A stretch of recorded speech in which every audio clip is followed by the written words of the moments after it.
Doctor वली राजकुमार, हमारे दर्शक ने कहा कि भाई पहले हमको लगनी थी, अभी हमने 16 करोड़ डोजेस दिए हैं लोगों को, लेकिन उसमें सिर्फ 2 करोड़ ऐसे हैं जिनको 2 डोजेस लगे हैं, यानी 14 करोड़ वैक्सीन जो लगी है उससे इम्यूनिटी हमको तुरंत नहीं मिल रही। क्या आपको नहीं लगता कि हमको पहले उन 14 करोड़ को प्रायोरिटाइज करना चाहिए, उनको वैक्सीन लगाना चाहिए, सेकेंड डोज लगाना चाहिए उन 14 करोड़ लोगों को, और साथ ही साथ उन राज्यों में लगानी चाहिए जहां पे ये लहर बहुत ही खतरनाक हो गई है? बिल्कुल दीपक जी, मैं अभी आपको सुन रहा था ब्रेक से पहले। आपने जो अमृत वर्षा की वही सत्य है। इस समय आ गया है कि हम सबको मिलकर आगे आना है और कोरोना से एक मुश्त होकर लड़ना है। अपने सारे लोगों को एक हो जाना है। जिस तरह से हमारे डॉक्टर, नर्सेस, कंपाउंडर मिलके सेवा कर रहे हैं। और वैक्सीन की जहाँ तक बात है, मैं ये कहूँगा कि वैक्सीन का डिस्ट्रीब्यूशन इतने बड़े देश में करना ये एक मेमोथ टास्क है। मुझे खुशी है कि आज से स्पुतनिक वैक्सीन इसमें ऐड हो गया है, और जो भी वैक्सीन की कमी है, मैं ऐसी आशा करता हूँ कि ये आशा मेरी बिल्कुल कामयाब होगी कि वैक्सीन की कमी पूरी हो जाएगी। ये सच्चाई है कि कुछ लोग वैक्सीनेशन लगाने गए, वैक्सीनेशन करवाने गए, उनको इस तरह के बोर्ड्स देखने को मिले कि वैक्सीन आउट ऑफ स्टॉक है। ऐसा नहीं होना चाहिए था। मैं ये भी कामना करता हूँ मेरे देश के छोटे बच्चों के लिए भी रिसर्च करने के बाद उनको वैक्सीन लगाई जाए।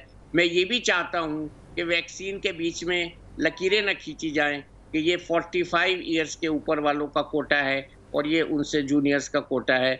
इस तरह से कहीं तो वैक्सीन ज़्यादा हो जाएगी, कहीं गायब हो जाएगी। तो ये हमको वैक्सीन से लड़ना है पहले, कोरोना से लड़ने के लिए।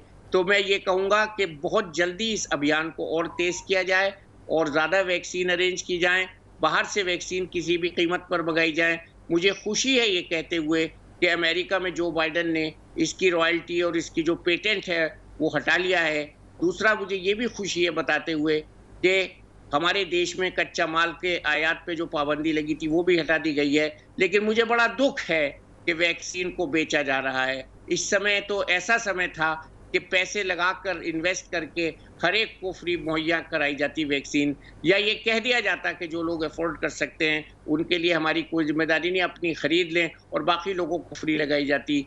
अगर वैक्सीन लग रही है तो भी मैं ये गर्व से कहूँगा कि मेरे देश में वैक्सीन सबसे सस्ती लग रही है और सब जगह अवेलेबल है, और ये अवेलेबल नहीं है तो कराई जाए। तो ये बहुत ज़रूरी है। मैं यहाँ एक बात और भी कहूँगा कि अगर हम थोड़ा बहुत स्टाफ जो वैक्सीन में ड्यूटी कर रहा है उसको निकाल कर लोगों की जान बचाने में लगाएं।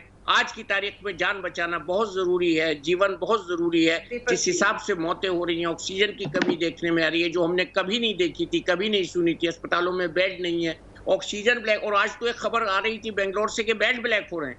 ये कमाल की खबरें आ रही हैं। मुझे बड़ा दुख होता है ऐसी खबरें सुन के, मुझे बड़ा अफसोस होता है, मेरा दिल रोता है। दीपक जी, आप इस बात का आह्वान कीजिए लोगों में कि हम एकजुट होकर हम वैक्सीन भी अरेंज करें, वैक्सीन लगवाएं, कोई ऐसा न रहे जिसको वैक्सीन न लगे, और हम कोरोना से संबंधित जो अनुशासन है उसको हम पालन करें। यहीं से बात शुरू करते हैं। अलका लांबा जी, मैं 1 मिनट में आपके पास आ रहा हूं, 1 मिनट में आपके पास आ रहा हूं। मैं पहले संजीव जी 30 सेकंड लीजिए डॉक्टर साहब।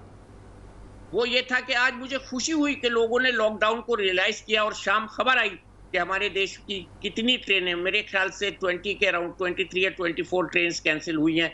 ये है स्पिरिट कि मैं बाहर नहीं जाऊंगा, चाहे मेरा रिजर्वेशन है, मैं नहीं जाऊंगा। तो ये बात बहुत अच्छी है। ये एक उदाहरण है, एक एग्जाम्पल है लॉकडाउन पे अमल करने का।